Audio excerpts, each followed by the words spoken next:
விஜய் ரசிகர்களுக்கு நல்லா தெரியும். வேட்டைக்காரன் படத்த நடிக்க வச்சு விஜயனுடைய மார்க்கெட்ட சரிச்சது யாரு? சுறா படத்த நடிக்க வச்சு மார்க்கெட்ட சரிச்சது யாரு? காவல்னு படத்த ரிலீஸ் பண்ண விடாம அவர்ட்ட போய் உதவி கேட்க வச்சது யாரு? ரெட் ஜெயண்ட் பிக்சர்ஸ்லயும், சன் பிக்சர்ஸ்லயும் படம் நடிச்சா அவங்களுக்கு நிர்பந்தத்தை கொடுத்தது யாரு? இது எல்லாமே விஜயனுடைய ரசிகர்களுக்கு தெரியும். நண்பர்களுக்கு வணக்கம். நான் உங்கள் நண்பன் முருகன். நாம் தமிழர் கட்சியினுடைய கூடாரம் காலியாகிறதா? நாம் தமிழர் கட்சி சீக்கிரத்தில் கலைச்சிருவாங்களா? சீமான் அவருடைய அரசியல் பயணம் சீக்கிரத்தில் முடிவுக்கு வந்துருமா? அப்படிங்கிற மாதிரி இணையதளங்களில் பல பேர் பேச ஆரம்பிச்சிருக்காங்க. என்னையா திடீர்னு இதெல்லாம் பேசுறீங்க அப்படின்னு பார்த்தீங்கன்னா, ஆமாம் எங்கள் தளபதி வந்துட்டார்ல, கட்சி துவங்கிட்டார்ல, இன்மாவில் தான் அப்படின்னு சொல்லிட்டு பேசுகிறாங்க. சரி, பேசுகிறவங்களா யாரா அப்படின்னு தேடி பார்த்தா கழக கண்மணிகளாக இருக்கிறாங்க. ஏடா, சீமான் கட்சி துவங்குறாரு, நடத்துகிறாரு, அவருடைய கொள்கைகளை பேசுகிறாரு, மக்கள் கூட்டம் கூடுது, அவருக்காக அவருடைய பேச்சுகளை நம்புகிறாங்க, கூடுது. சரி, தளபதி சினிமாவில் நடிச்சிருக்காப்புல, வாராரு, கட்சி துவங்குறன்னு ஒரு லெட்டர் பேடு போட்டிருக்காரு, கட்சியும் பதியலை, கொள்கைகளை சொல்லலை, மக்களிடத்தில் இன்னும் போய் அவர் பேசவே ஆரம்பிக்கலை, கேரவனில் நின்று கை காட்டி ஃபோட்டோ சொல்லிட்டுருக்காரு, அவ்வளோதான். உடனே சொல்கிறாங்க சீமான் அவ்வளோதான். அவ்வளோதாங்க, அவங்களுக்கு ஒரு சினிமா ரசிகர்கள் கூட்டம் தான் சீமானுக்கு இருந்துச்சு, அது அப்படியே கலைஞ்சிரும். யாருன்னு பாருங்க, உதயண்ணாவுக்கு முட்டு கொடுக்குறவங்க. உதயண்ணா நாட்டினுடைய முதலமைச்சராகன்னு முட்டு கொடுக்குற பல பேர் சீமான் அண்ணன் கட்சி அவ்வளோதான் முடிஞ்சு வச்சு கலைஞ்சிருச்சு, கூடாரம் கலைஞ்சிருச்சுங்கிறா. என்னங்கடா, யாரடா நீங்கள் எங்கே இருந்துடா வாரீங்க அப்படின்ற மாதிரி நமக்கு தோணுது. இதை பற்றி தாங்க நினைக்கிறேன், மனக்கருத்துக்களை பேசலாம்னு நினைக்கிறேன். இந்த நாட்டில் எந்த பிரச்சனைக்கு விஜய் தனிப்பட்ட முறையில் இறங்கி குரல் கொடுத்துருவார்னு நினைக்கிறீங்க? தெரியாமல் கேட்குறேன். இந்த சீமான் அண்ணன் கட்சி கலைஞ்சிரும் அப்படின்னு பேசக்கூடிய கழக கண்மணிகளுக்கும் பாஜகவினுடைய முட்டாள்களுக்கும் புதிதாக துவங்கி இருக்கிற தவக்கா தமிழக வெற்றி கழகம் தவக்கா தளபதியினுடைய ரசிகர்களுக்கும் நான் கேட்குறேன், எதை வச்சு சீமான் அண்ணன் கட்சி கலைஞ்சிரும்னு நினைக்கிறீங்க? இவங்க தளபதி கட்சி துவங்கிட்டா கலைஞ்சிரும் அப்படிங்கிறத கழக கண்மணிக்கு எதை வச்சு சொல்கிறீங்க? ஏதாவது ஒரு காரணம் சொல்லுங்களேன். நீங்கள் முன்வைக்கிற முதல் காரணம் என்ன? சீமான் சினிமாவிலேருந்து வந்தார், அதனால் அவருக்கு ஒரு ஃபாலோவர்ஸ் இருக்கிறாங்க, அவருக்கு பேசுகிற கூட்டத்துக்குலாம் ஆடியன்ஸ் விசில் அடிச்சாங்க குஞ்சுகள் கூட்டமாக இருக்குது, அவர் இளைஞர் பட்டாளங்க இருக்காங்க, அப்படி இப்படின்னு சொல்லிகிட்டே இருக்கிறீங்க. ஒரு கட்டத்துக்கு மேலே இது பார்த்தீங்கன்னா இவங்க எல்லாரும் சினிமா முகத்தில் இருப்பாங்க, அப்படியே போயிடுவாங்க. சீமான் தம்பிகள் முதல்ல எப்படா சினிமாவுக்கு முதல் ஷோக்கு முதல் நாள் போய் அடிச்சுக்கிட்டாங்க? என்னைக்காவது இந்த கழக கண்மணிகளுக்கு சீமான் தம்பிகளுக்கு தெரியுமா? எப்போ முதல் ஷோக்கு போகணும், விஜய் படத்துக்கு முதல் ஷோ போகணும், அஜித் படத்துக்கு முதல் ஷோ போகணும், எப்போயாவது சீமான் தம்பிகள் அடிச்சுக்கிட்டாங்களா? எங்கேயாச்சும் பார்த்ததுண்டா? எங்கேயாச்சும் சீமான் தம்பிகள் சிகரெட் பட்டு வச்சுட்டு அப்படியே புகையை ஊதிக்கிட்டு அப்படியே ரொம்ப நேரம் டைம் ஸ்பெண்ட் பண்ணி பார்த்துருக்கீங்களா? எங்கேயாச்சும் சாராய கடை வாசலில் கூட்டம் கூடி சீமான் தம்பிகள் இருந்ததை பார்த்துருக்கீங்களா? கழக கண்மணிகள் என்னைக்கா பார்த்ததுண்டா? இல்லை விஜயின் ரசிகர்கள் தான் பார்த்ததுண்டா? சீமானுக்கு எதிராக பேசக்கூடிய விசிகவினர் தான் என்னைக்காவது பார்த்ததுண்டா? வாய்ப்புகளே இல்லை. ஏன்? அண்ணன் சீமானவர்கள் உருவாக்கி இருக்கிறது ஒரு புரட்சிகர இளைஞர் படை.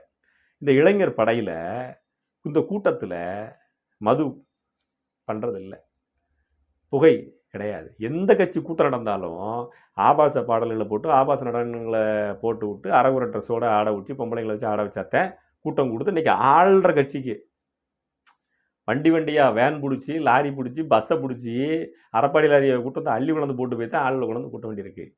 இது எல்லா கட்சிகளும் இந்த நிலைமை. ஆனால் சீமான் அண்ணன் பேச வர்றாருங்கிறது அங்கங்கே சுவரொட்டிகள், வாட்ஸ்அப்பில் வர்ற மெசேஜ், அவ்வளோதான். எவ்வளவு கூட்டம்! தனி ஒரு மனிதனுக்காக அவருடைய பேச்சுக்களை கேட்கறதுக்காக எவ்வளோ கூட்டம்! இதை கூட்டத்தெல்லாம் பார்த்தா அப்புறம் எப்படி இந்த வர்ற இந்த கூட்டம்லாம் பார்த்தா உங்களுக்கு எப்படி தருது? சினிமா அரசியல் மாதிரி தருதா? கொள்கைக்காக கூடுற கூட்டம். இப்போ விஜய் அரசியலுக்கு வந்துட்டார் வச்சுக்கிடுவோம். வந்துட்டாருங்க, தீவிர அரசியல் ஈடுபட்டாருங்க. ஃபோட்டோ ஷூட்டை தவிர்த்துட்டு மேடையில் பேச ஆரம்பிச்சிட்டாரு, மக்களிடத்தில் போகிறாரு, லைவாக தொண்டர் இடத்துல களத்தில் இறங்குறாரு, நடைபயணம் போகிறாரு, இப்படிலாம் வச்சுக்கிடுவோமே. என்ன பிரச்சனைக்கு விஜய் பேசிடுவார்? ஊழலை எதிர்த்து பேசுவாரா? அப்போ சீமான் தம்பிகள்கிட்ட ஊழல் எதிர்த்து விஜய் ரசிகர்கள் ஃபைட் பண்ணுறாங்க, இல்லை திமுக பாருங்கள் அப்படி பண்ணுறாங்க அப்படின்னு சொன்னீங்கன்னா என்ன உங்கள்கிட்ட பாயிண்ட் இருக்குது சொல்லுங்கள்? ஊழலை எதிர்த்து பேசுகிறாரு அப்படின்னு சொன்னாலே அது திமுக எதிர்த்து பேசுகிறா தான் அர்த்தம். ஊழலை எதிர்த்து விஜய் பேசுனாலும் சரி, யார் பேசுனாலும் சரி, அது திமுக எதிர்த்து பேசுகிறா தான் அர்த்தம். ஏன்னா சீமான் ஆட்சி பண்ணலை.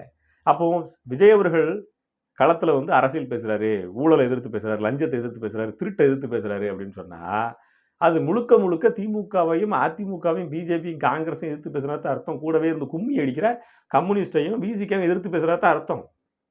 அது சீமானை எதிர்த்து பேசுகிறது அர்த்தம் இல்லை.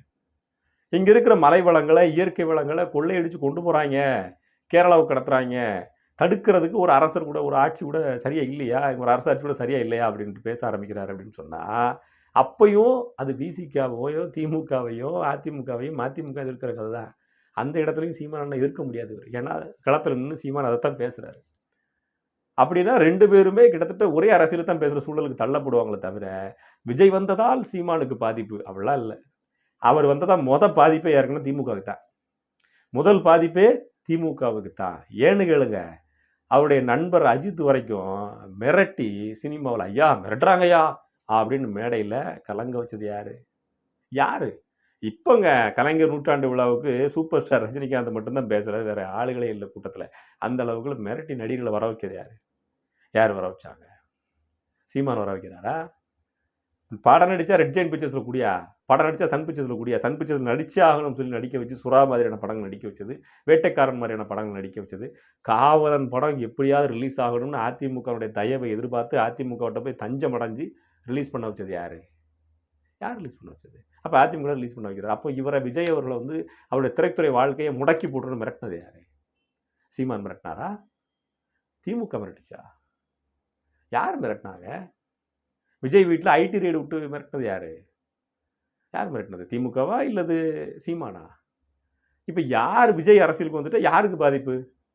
யாருக்குங்க பாதிப்பு? பாதிப்பு முழுக்க முழுக்க இருக்க போகிறது திமுகவுக்கு தான். அதில் பாதிப்பு வேணால் அதிமுக இருக்கலாம். கடுகளவேனும் சீமானுக்கு பாதிப்பு இல்லை விஜய் அவர்கள் வந்து அரசியலுக்கு வந்ததுனால.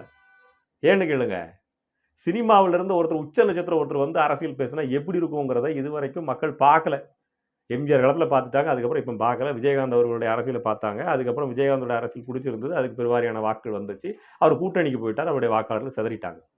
இப்போ அது எங்கே சீட் அதிகம் கொடுக்குறாலும் அங்கத்தான் அப்படிங்கிற சூழ்நிலை அந்த கட்சி தள்ளப்பட்டுருச்சு. அதனால் இனிமேல் அந்த கட்சியை பற்றி பேசி பிரயோஜனம் இல்லை. ஆனால் உச்ச நட்சத்திரமாக இருக்கிறவர்கள் ரஜினிகாந்த் வந்துருவார், அஜித் வந்துருவார், விஜய் வந்துருவார் காத்திருந்த இந்த தலைமுறை இளைஞர்களுக்கு விஜய் என்ன பேச போறாரு அப்படிங்கிறது தெரிஞ்சு போடும். அவர் பேசின விஷயம் ஏற்கனவே சீமானன் பேசின விஷயமா இருக்கும். அல்லது சீமானன் பேசாத தாண்டி இந்த 12-10 வருஷங்கள்ல சீமானன் பேசாத தாண்டி ஒன்று புதுசாக வந்து விஜய் அவர்கள் பேசணும். அப்படி பேசினாலும் அவர் எந்த கோட்டுக்குள்ள வரப்போறாருன்னு இருக்குது ஆட்டம். பிஜேபியின் பக்கம் நிற்க போகிறாரா? காங்கிரஸ் பக்கம் நிற்க போகிறாரா? யார் பக்கம் நிற்க போகிறார்? எந்த அரசியலை கட்டமைக்க போகிறார் அப்படிங்கிறது இருக்குது. வெறும் சினிமா பிரபலத்தை வச்சு மட்டும் அரசியல் மக்கள் பார்த்துட மாட்டாங்க. அப்படி பார்க்கிற பொழுது களத்தில் சீமானனை ஏற்கனவே விஷயத்தை பேசிட்டாரு. மலை சீமான் பேசிட்டாரு, தண்ணீர் பேசிட்டாரு, இயற்கை பேசிட்டாரு, சுற்றுப்புறம் பேசிட்டாரு, சுகாதாரம் பேசிட்டாரு, பள்ளிக்கூட கட்டமைப்பு பேசிட்டாரு, மின்சாரம் பேசிட்டாரு. எதை தான் பேசலை? பொருளாதாரம் அதையும் பேசி வச்சிருக்காரு. சரி, இதெல்லாம் தாண்டி புதுசாக ஒரு அரசியலை பேச போறாரு, சினிமா துறை சினிமாவிலே பேச போறாருன்னா அதையும் பேசி வச்சிருக்கிறாரு. எதைத்தான் விஜய் பேசுறாரு? காத்திருப்போம். அந்த பேசுற விஷயம் யாருக்கு ஆபத்தா முடியும்னு நினைக்கிறீங்க? எல்லா துறையிலையும் பிசினஸ் பண்றது யாரு? திமுக மட்டும்தான். எல்லா துறையிலையும் பிசினஸ் பண்றது திமுக மட்டும்தான். அது பாதிப்பு விஜய் அவர்கள் எடுத்தா அந்த அவருடைய ரசிகர்கள் வந்து ஓட்டு போட ஆரம்பிச்சாங்க விஜய்க்கு அப்படின்னா அதோட பாதிப்பும் திமுகவுக்கு தான். இல்லைன்னு சொல்றீங்களா? யோசிச்சு பாருங்களேன். கழக உடன்பிறப்புகள் கொஞ்சம் யோசிக்கணும். இது விஜய் அவர்கள் அரசியலுக்கு வந்த உடனே நாம் தமிழர் கட்சி கூடாரம் காலியாயிரும், அப்படி ஆயிரும், இப்படி ஆயிரும்னு போடுறாங்க. அதில் போடுறதுல பெரும்பாலான கூட்டம் பாருன்னா 2 சீட்டுக்கு பிச்சை எடுக்கிறாங்கல்ல விசிகா. அவங்க போடுறாங்க. எனக்கு ரொம்ப வருத்தமாக இருக்குங்க. ஏங்க கட்சி தொடங்கி இத்தனை வருஷம் ஆச்சு. நேற்று கட்சி தொடங்க போறேன்னு அறிக்கை தான் விட்டுருக்காரு. தொடங்கிட்ட ஒரு பேரை பதிவு பண்ண போறாங்க அப்படின்னு போட்டிருக்காப்புல. இவ்வளோதாங்க லெட்டர் பேடில் வந்து 2 லெட்டர் பேட் வந்திருக்கு, 2 செல்ஃபி வந்திருக்குங்க. இதுக்கு இவ்வளோ கூட்டம், இவ்வளோ பரபரப்பு, இவ்வளோ விவாதம். இத்தனை இவரோட கட்சி எம்பியா இருந்தாச்சு, எம்எல்ஏ கொடுத்தாச்சு, எல்லாம் கொடுத்தாச்சு. இத்தனை கட்சி தமிழகத்தில் தனித்து நிற்போம் படி சொல்ல முடியல விசிகாவால். தமிழகத்தில் ஒரு மாபெரும் புரட்சி கூட்டத்தை போடுறீங்க, உடனே 3 சீட்டு தான் கேட்குறீங்க. துணை முதலமைச்சர் கூடியா அப்படின்னு கேட்க முடியல உங்களால். இல்லை முதலமைச்சர் நான் தான் நிற்க போறேன்னு சொல்ல முடியல. நீங்கள் வந்து சீமானனை எதிர்த்து ஆனால் சிறுத்தை குட்டிகளுக்கு கொஞ்சம் கூட மனசாட்சியே இல்லையா உங்களுக்கு? உங்கள் தலைவர் வச்சிருக்கக்கூடிய கொள்கையெல்லாம் ஒரு கொள்கையை நம்பி நீங்கள் யார் எதிர்க்கிறீங்க? அது விஜய் அவர்கள் அரசியலுக்கு வந்துட்டு அது சீமானுக்கு தான் பாதிப்பு. ஏன் திருமாவளவனுக்கு பாதிப்பு வராதா? திருமாவளவனுடைய கூட்டத்தில் இருக்கக்கூடியவங்களுக்கு யாருக்கும் விஜய் பிடிக்காதா? ஏன் அவர்களுடைய கொள்கை பேசுகிற விஷயங்கள்லாம் வந்து சீமானுக்கு ஓட்டு மாறி வந்தது போல் அதே மாதிரி விஜய்க்கு அவர்களுக்கு ஓட்ட மாறி வந்துடாதுன்னு நினைக்கிறீங்களா? ஏன் இது விசிகாவுக்கு பாதிப்பு வந்துடாதா? ஏன் கம்யூனிஸ்ட்டுக்கு இது பாதிப்பு வந்துடாதா? எடுத்த உடனே சீமானை எப்படியே அட்டாக் பண்ணணும் ஒரு கூட்டம். யாராச்சும் ஒன்று சொல்ல மாட்டாங்களா? அது எப்படி சீமானை பாதிக்குது? யாராவது ஒரு கருத்தை சொன்னால் அது எப்படி சீமானை பாதிக்குது? நாளை கழிச்சு என்ன பண்ணுறாரு? விஷால் ஒரு கட்சி துவங்குவார். அவர் சொல்லிட்டாப்புல என்னுடைய பொது வாழ்க்கை எப்படியும் வந்து மக்களோட இருக்க போகுது, நான் அப்படி பண்ண போகிறேன், இப்படி பண்ண போகிறேன்னு அவரும் ஒரு ஊட்டியிருக்காப்புல லெட்டர் பேடை போட்டு. இப்போ என்ன சொல்லுவாங்க? புரட்சி தளபதி கட்சி துவங்க போகிறாரு.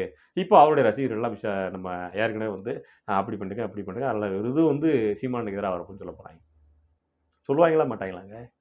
யார் கட்சி துவங்கினாலும் யார் வந்தாலும் உடனடியாக வந்து அது சீமானுக்கு பாதிக்காது. ஏன் திமுக பாதிக்காது? அது மக்களிடத்துல சீமான் தம்பிகள் ரொம்ப வெளிப்படையாக கேட்க விரும்புகிற ஒரே கேள்வி இதுதான். யார் கட்சி துவங்கினாலும் சீமானுக்கு பாதிப்பு என்றால் அப்போ நீங்கள் சீமான் மேலே வச்சிருக்கிற நம்பிக்கை அவ்வளோதானா?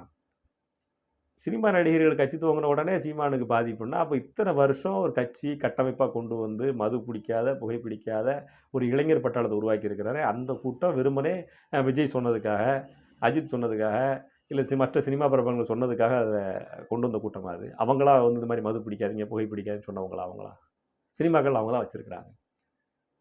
ஒரு இளைஞர் பட்டாளத்தை உருவாக்கியிருக்காரு. இந்த இளைஞர் படை அப்படியே ஒரே ஒரு வீடியோ இவர் விஜய் பேசி போட்ட உடனே மாறிடும்னு நினச்சிங்கன்னா பைத்தியகாரத்தனம் இல்லை. இந்த பைத்தியகாரத்தனத்தை தான் ஊப்பிகள் சொல்கிறாங்க. சரி, நம்புறது நம்பாது உங்கள் பிரச்சனை. ஆனால் ஊப்பிகளுடைய உடன்பிறப்புகளுடைய மனக்கதறல் வெளியே தருது. அது திமுக எதிர்த்து வந்துடக்கூடாது அப்படின்றதுக்கு அதை அப்படி டைவெர்ட் பண்ணுறாங்களாம். எப்படி விஜய் ரசிகர்கள் அப்படி டைவெர்ட் பண்ணி விடுறாங்களாம். விஜய் ரசிகர்களுக்கு நல்லா தெரியும், வேட்டைக்காரன் படத்தை நடிக்க வச்சு விஜயனுடைய மார்க்கெட்டை சரிச்சது யார்? சுறா படத்தை நடிக்க வச்சு மார்க்கெட்டை சரிச்சது யார்? காவலன் படத்தை ரிலீஸ் பண்ண விடாமல் அவர்கிட்ட போய் உதவி கேட்க வச்சது யார்? ரெட் ஜெயின் பிக்சர்ஸ்லையும் சன் பிக்சர்ஸ்லையும் படம் நடித்தா அவனுக்கு நிர்பந்தத்தை கொடுத்தது யார்? இது எல்லாமே விஜயனுடைய ரசிகர்களுக்கு தெரியும். விஜயனுடைய நண்பர் அஜித்தை மிரட்டுனது யார்? மேடையில் அவரை இப்படி பேச வச்சது யார்? எல்லாம் அவருக்கு தெரியும். சூப்பர் ஸ்டாராக இருக்கிற வரைக்கும், சுப்ரீம் ஸ்டார் வரைக்கும் எல்லாரையும் சினிமா பிரபலங்கள்லாம் மிரட்டுறது யார்? இது எல்லாமே நமக்கு தெரியுதோ இல்லையோ, விஜய்க்கும் தெரியும், விஜய் ரசிகர்களுக்கும் தெரியும். வருவார், வந்து பேசுவார். பார்ப்போம். யார் கட்சி துவங்கினாலும் நாளைக்கு ரஜினிகாந்த் அவர்களோ இல்லை இனி புதுசாக ஒருத்தர் கட்சி துவங்கி எவர் வந்தாலும் சரி, சீமானுக்கு எந்த பாதிப்பும் இல்லை. சீமான் தம்பிகள் அவரை விட்டு பிரிய போகிறதே கிடையாது. கட்சியிலிருந்து வெளியே போனாலும் எந்த கட்சியில் இல்லாத சிறப்பு நாம் தமிழர் கட்சியில் மட்டும் இருக்குது. அது என்ன அப்படின்னு கேட்டிங்கன்னா, கட்சியிலிருந்து நீக்கப்பட்ட ஒரு பாசறை அப்படின்னு ஒரு டீம் வெளியே இருந்து ஆக்டிவேட் ஆகும். அந்த டீமுமே நாம் தமிழருக்கு ஆதரவாக தான் செயல்படும். அதில் என்ன சொல்லுவாங்கன்னா, உள்கட்சி பிரச்சனையால் கட்சியிலிருந்து வெளியே வந்துட்டேன், ஆனால் என்ன ஆதரவு சீமானு தான் அப்படின்னு சொல்லுவாங்க. வெளியே போயிட்டதுனாலே நான் வந்து திமுக போயிட்டேன், வெளியே போயிட்டதுனால அதிமுக போயிட்டேன்னு சொல்கிறவங்க விரல் விட்டு எண்ணக்கூடியவங்க. என்ன விதிவிலக்கு பொது விதி ஆகாது. அதனால் நாம் சீமானனுக்கு இவர் கட்சி துவங்கினா பாதிப்பு வந்துடும், அவர் துவங்கினா பாதிப்பு வந்துடும். யார் கட்சி துவங்கினாலும் சரி, சீமானனுக்குடைய சிம்மாசனம் 2026 காத்திருக்கு. அந்த அரியணையில் சீமான் தம்பிகள் அவரை ஏற்றி வைக்காமல் ஓய மாட்டாங்க. நான் நம்புகிறேன் 2026 நம்ம நாட்டினுடைய முதலமைச்சராக இருக்க போகிறது அண்ணன் சீமான் அவர்கள் தான். யாரெல்லாம் நம்புறீங்களோ மறக்காமல் கமெண்டில் வாங்க. சரி, விஜய் அவருடைய அரசியலை அடுத்த பதிவில் பார்க்கலாம்.